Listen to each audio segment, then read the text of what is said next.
You are listening to The Climb, getting through life's everyday challenges through the Word of God with Elder J.R. Bernabe and Elder Yoyi Capistrano. And for today's episode, we will be discussing about Climbing God's Plans for You, Part 1. Welcome po sa panibagong episodes ng The Climb. Ito po ay isang segment under po ng program na ang Kabanal-Banalan na ipinaglilingkod po ng Most Holy Church of God in Christ Jesus. Una po sa lahat ay gusto po naming magpasalamat sa lahat po ng mga listeners, mga nanood, kahit po mga nag-comment at nag-share ng mga nagdaang episodes po ng program na ito.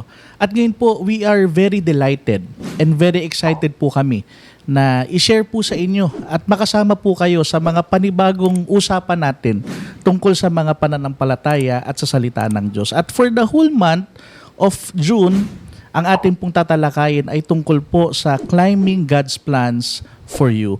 Ang pag-abot natin sa mga plano ng Diyos para po sa atin. Binabati din po natin ang mga newly graduates dahil po sa kanilang mga efforts, sa inyo pong mga pagsisikap na ginawa. Kaya sa tulong ng Panginoon, nakapagtapos kayo at very proud po talaga ang inyong mga parents at gayon din po sa lahat ng mga members sa Most Holy Church na mga gumraduate at sa lahat po ng mga audience namin na bagong graduates at tumanggap ng mga recognition, binabati po namin kayo. At napaka-timely nitong atin pong topic, gaya po ng sinabi nyo. Very timely kasi ito yung panahon na bumubuo na naman ng mga panibagong pangarap, nagkakaroon na naman ng mga goals na gustong ma-achieve o gustong maabot. Hindi lang ng mga estudyante na graduate. Congratulations po uli sa inyong lahat. Kundi kasama na rin yung mga magulang, yung mga kapatid o mga kamag-anak na kasamang nangangarap sa pagkakataon nito. At in fact, hindi lang during season ng graduation na nagkakaroon ng mga pangarap na gusto tayong maabot. Pwede nating sabihin na it is a part of our daily lives. Yung magkakaroon ka ng tinatanaw, mga gusto mong makamit, mga gusto mong marating, at lahat ng iba't ibang mga pangarap o plano, lahat ng yan nagfo-fall dito sa topic na to. Tama. At sa tulong po ni Lord, didiscuss natin ngayon, no? Yung importance of having goals, plans, and dreams. Tama. Gano'n nga ba kaimportante ito para sa buhay nating lahat? Or pwedeng sagutin muna natin din yung tanong na importante nga ba talaga na magkaroon ang isang tao regardless ng kanyang status sa buhay. Mahalaga ba sa isang tao na meron siyang pangarap? O baka pwede namang wala na lang? Magandang masagot to, no? Kasi kung ano ba talaga yung will ni Lord tungkol sa pagkakaroon ng goals, ng Pwede dreams. ba talaga Pwede na ba talaga magkaroon tayo ng plano? Kasi ang base naman natin, syempre, para ma-validate natin na tama itong lahat ng ating mga dinidiscuss, syempre, kung ano yung teaching ni Lord through the Bible. Tama. So, basahin ko lang no, itong nasa 16:3 ng Proverbs. Commit to the Lord whatever you do and He will establish your plans. Oo, siguro dun sa part na yan, mag-focus tayo dun sa dulong part ng verse. Ulitin ko lang sabi dun, and He will establish your plans. So dun pa lang sa verse ay pinapakita na kung ano ba talaga yung kalooban ng Panginoon natin, yung kalooban ni Lord tungkol sa pagkakaroon natin ng plano. Kasi sabi nga natin kanina, halos lahat naman ng tao merong plano. Meron tayong kani-kanyang goals. Kaya nga may mga pagkakataon, tawag natin doon mga short-term goals. Mga plano na plano nating ma-achieve sa mas maiksing panahon. Meron din naman mga long-term goals. May mga plano tungkol sa relationships, tungkol sa plano ng mag-asawa. Financials. May plano tungkol sa financials, may plano tungkol sa iba't ibang mga bagay. May mga personal plans din tayo para sa ating sarili. At ang lahat ng yan, plano. So, inaalaw ba talaga tayo, based dun sa verse na binasa natin, ay merong pagpayag ang Panginoon? Kasi doon pa lang, pagka hindi niya na inaalaw o against na doon sa will ni Lord yung pagkakaroon natin ng plano, hindi na siya tutulong. Tama yon. At may hugot ang marami dyan. Sabi nga, libreng mangarap. No? Libreng mangarap. Libreng mangarap. Pero bago pasabihin ng marami yan, talagang sa verse na binasa natin, talagang pinapakita na inaalaw talaga ng Panginoon na magkaroon tayo nito. At hindi lang yon, yung assurance na tutulong siya kapag ginagawa mo na yung mga goals and plans mo sa buhay. Tama, kasi yun yung unang kailangan na ma-establish muna natin na pwede tayong mangarap at tayo ay ini-encourage din ng Bible na magkaroon tayo ng something to look forward to sa buhay na ito. Kasi aminin man natin o hindi, yung pagkakaroon natin ng mga pangarap, meron talagang mabuting dulot yan sa buhay natin. Napakaganda nun, di pa ba? Kasi para ma-encourage tayong lahat na mangarap, mahalaga muna maintindihan natin ano ba benefits niyan, di ba? Kapag may goal ka, kapag may pangarap ka, ano ba nagagawa niyan sa buhay ng tao? Pwedeng isama natin dyan, you become motivated. Di ba? Kasi pagka meron kang gustong abutin, definitely, kung meron kang gustong abutin, definitely, magkakaroon ka ng additional drive para magsipag, Tama. para magsikap, para maging ready ka sa sacrifices at yung lahat ng mga bagay na yun. So in other words, it's an added motivation. Okay. So bukod doon, 'di ba? Sabi mo nga, inspiration, motivation, yan ang mga benepisyo talaga eh. Pagka meron kang dreams pag may goals ka, bukod doon yung nagkakaroon ng purpose eh. Ang pangarap nagbibigay sa atin ng purpose and direction sa buhay. Di po ba? Nagtuturo yan kung saan ka ba dapat mag-focus? Diba? Ano ba yung mga steps na dapat mong gawin para makamit mo tong goals na to, tong mga pangarap mo na to? May mga pagkakataon yung benepisyo ng pagkakaroon ng plano, it goes beyond personal eh. Hindi lang natatali doon sa taong nangangarap. Kasi may mga pagkakataon na limbawa, yung pamilya, o kahit doon na lang sa mag-asawa, yung mag-asawa na united sa isang goal, nagiging mas united din sila. Mas nararamdaman nila na nagtutulungan sila. Tama. Mas nararamdaman nila sa isang family na meron silang tinitignan na isang pangarap. Mas nakikita nilang nagiging bonded sila, mas nagiging united sila. Mas nakikita yung pagtutulungan doon sa grupo na iisa yung pangarap. Tama. Tsaka yung isa pa sa naisip ko na habang pinapaliwanag mo yun, yung fulfillment eh.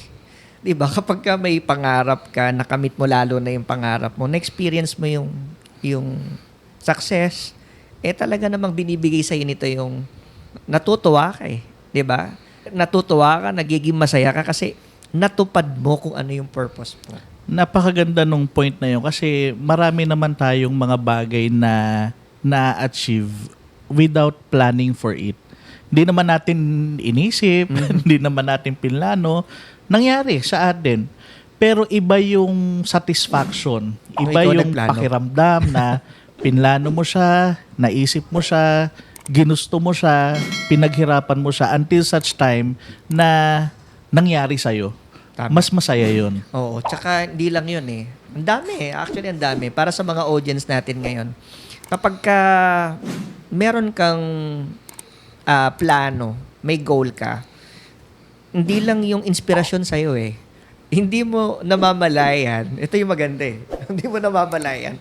Naaapektuhan yung mga nasa paligid mo. Tama. Sila mismo nagkakaroon din ng inspiration na bakit pa nagsasaksid tong mahal ko, di ba? Tong kaibigan ko, kakilala ko. Kasi nga meron plano. Meron siyang tiyak o goal-oriented siya. Ang isang maganda din dun sa pagkakaroon ng plano, ito pwede nating isummarize sa maikling statement. Yung pagkakaroon ng plano, it enables you to reach your full potential. Diba kasi yung mga improvement mo sa sarili mo, pag-uugali, even sa skills, yung mga kakayahan mo, at yung iba pang mga bagay na pwedeng maging improvement mo. Sabi nga, yung pag-abot doon sa full potential mo, it doesn't happen by accident. Exactly. Hindi mo maaabot kung ano yung best na ikaw na naghihintay ka lang kung anong mangyayari sa buhay mo. The only way para marating mo yon, ano kaya yung pinaka-best na ako? Ano kaya yung better na ako? And one way to reach that level, mangarap ka. Tama. Kung titingnan natin yung sa kabuuan, no, sa mas malawak pa na pagtingin, meron din bang impact ito para sa society? O katulad nung sabi nyo kanina, yung pagkakaroon ng ambition, pagkakaroon ng pangarap, it doesn't only affect the individual, it also affects the others. Pero dun sa punto ninyo, Nagkakaroon kasi ng impact din talaga, 'di ba? Kasi yung growth na nangyayari sa community nangyayari dahil din doon sa pagtatagumpay o success na nangyari sa buhay mo dahil sa pagkakaroon mo ng plano. tama. Diba? Kaya dito makikita natin na ang daming benepisyo kapag ka meron kang plano.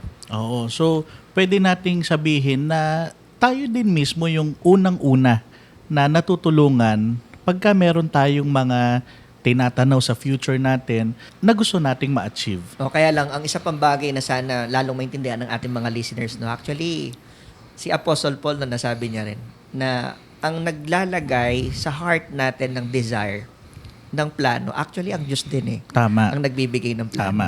So, bukod doon, kung titingnan natin yung isang naging statement ni Apostle Paul sa Romans 15:13, may the God of hope fill you with all joy and peace as you trust Him, so that you may overflow with hope by the power of the Holy Spirit.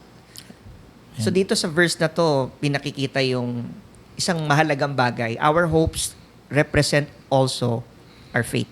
Tama. So kanina, ang pinag-usapan natin, yung mga practical na benefits ng pagkakaroon ng pangarap in general. So dito naman, it goes beyond practical pala.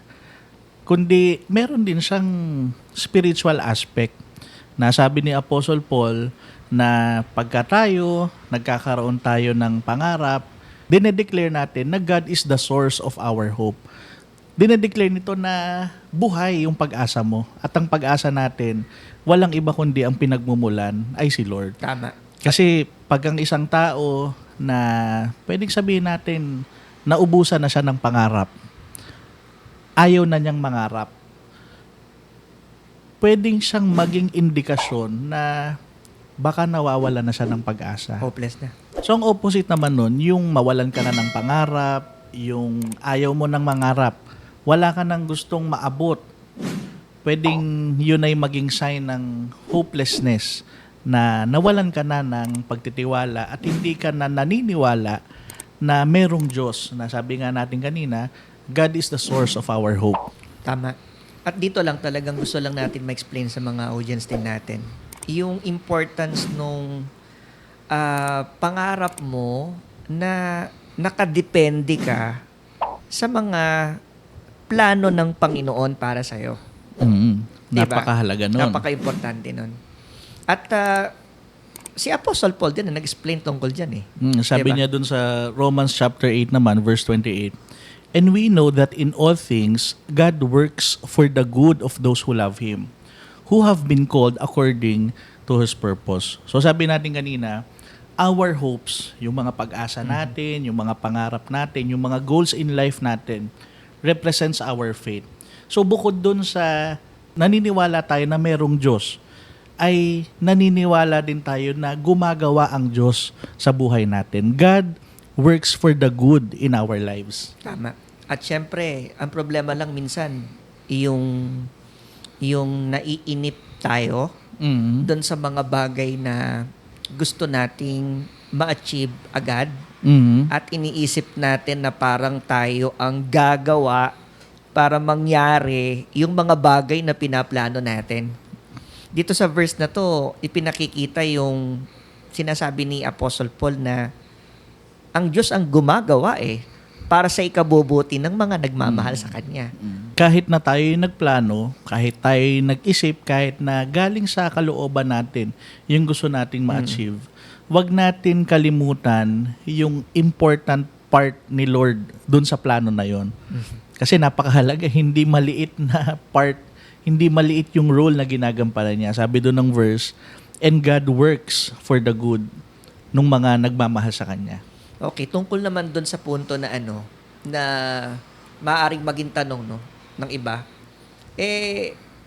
yung pagpaplano, sino ba talaga may gusto nito. Although nasagot natin kanina. Mm. Pero ang punto na gusto kong sabihin yung hindi na tayo dapat na mahirapan pa Kasi meron na tayong pattern para gawin itong mga bagay na dinidiscuss natin ngayon. At yun yung sinabi mismo ni Lord na talaga namang tingin ko alam ito ng marami. Very famous very verse, famous no? tong verse na to. Sinabi yan ni Prophet Jeremiah. Sabi ni Lord, "For I know the plans I have for you, declares the Lord. Plans to prosper you and not to harm you. Plans to give you hope and a future." So, meron tayong mga plano. Tama. Pero wag din natin kalimutan na bago pa tayo magplano para sa sarili natin, bago tayo mangarap para sa sarili natin, pwedeng sabihin natin, nangarap na yung mga magulang natin. Tama. Merong higit pa kaysa doon. Meron pang nauna. At Tama. yung nauna, walang iba kundi si Lord. Sabi dun sa verse na binasa natin, "For I know the plans I have for you." Itong verse na to na binasa mo, sabi natin kanina, very famous. Pero, ano yung impact nito kapag naririnig mo tong salitang ito at binabasa natin tong verse na to na sinasabi, "I know the plans I have for you." Oo, at ito yung gusto nating i-share sa mga listeners po natin, sa mga audience natin, na kasi minsan pagka madalas na nating nababasa o naririnig yung verse, minsan nawawala na ng impact sa buhay natin. Pero once again, we're inviting you na tingnan natin at pansinin natin itong napakagandang verse na ito. At sa akin, personally, kung ako tatanungin, again, pwede po kayong mag-comment kung ano po yung na-feel nyo dun sa verse na yun. Merong sense of peace, merong sense of security na kahit pala marami na akong pinaplano para sa sarili ko, marami na akong gustong marating para sa pamilya ko, meron palang plano si Lord para sa akin. Yun ang maganda doon Kaya sabi ko nga kanina, at na-share din natin, sabi mo, ano impact sa'yo ng mga salitang ito? Minsan, naririnig mo na lang siya. Tama. O very familiar. Pero, yung pagkakaroon ng faith from this particular verse, na ang Panginoon mismo nagsasabi na napakabuti ng plano niya, ang daming gustong tapusin ito sa isip at sa puso at mga bagay na nangyayari ngayon sa lahat ng mga tao dahil minsan nabibigo sila sa plano nila. Tama.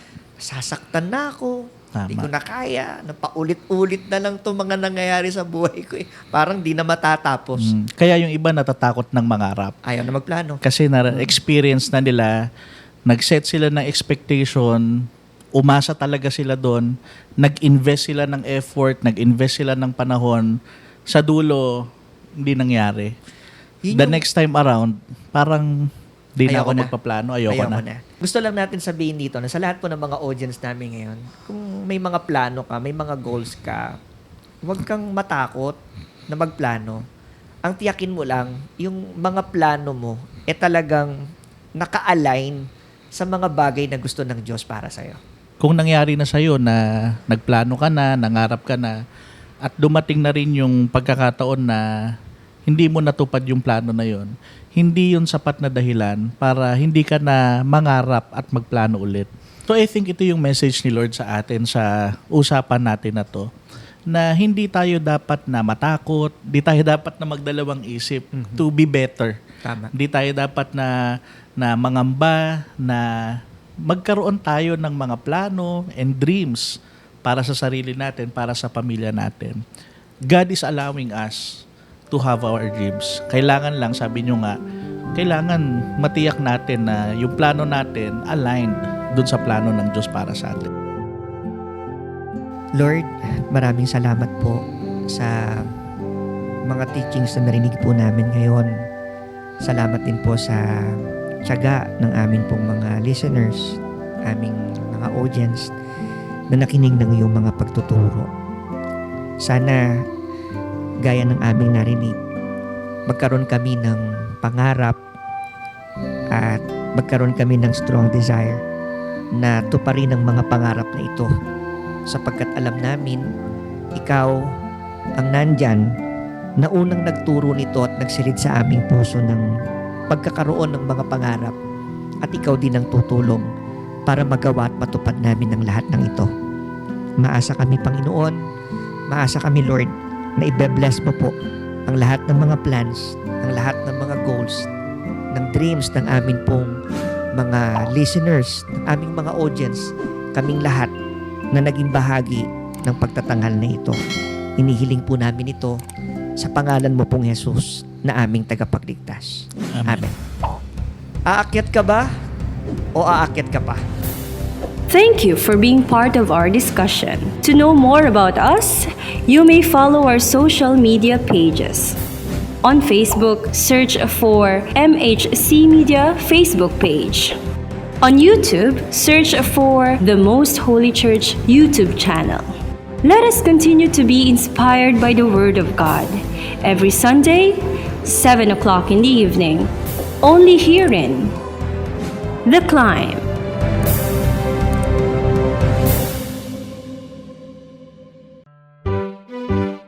Likhawit o mga orihinal na komposisyon ng mga kapatid sa loob ng Most Holy Church. Dalawang salitang pinagsama, likha at awit. Isa po itong acronym, likhang imnong kinalulugdan, himig at wikang itinanging tunay.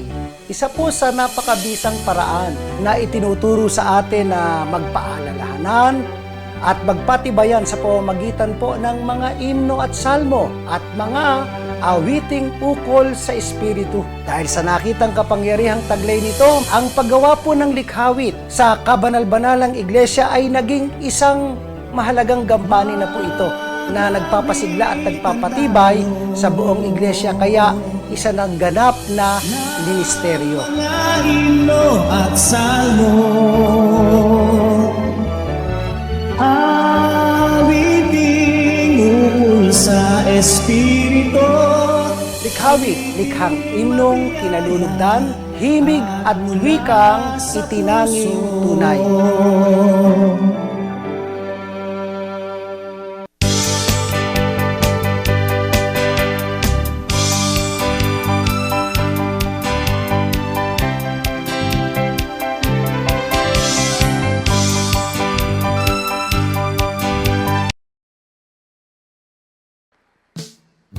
Tatayo po ang lahat, mga kapatid. Awitin natin, My God, You are wonderful.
Maraming salamat po sa inyong pagtangkilik sa palatuntunang ito ng Kabanal-Banalang Iglesia ng Diyos kay Cristo Jesus.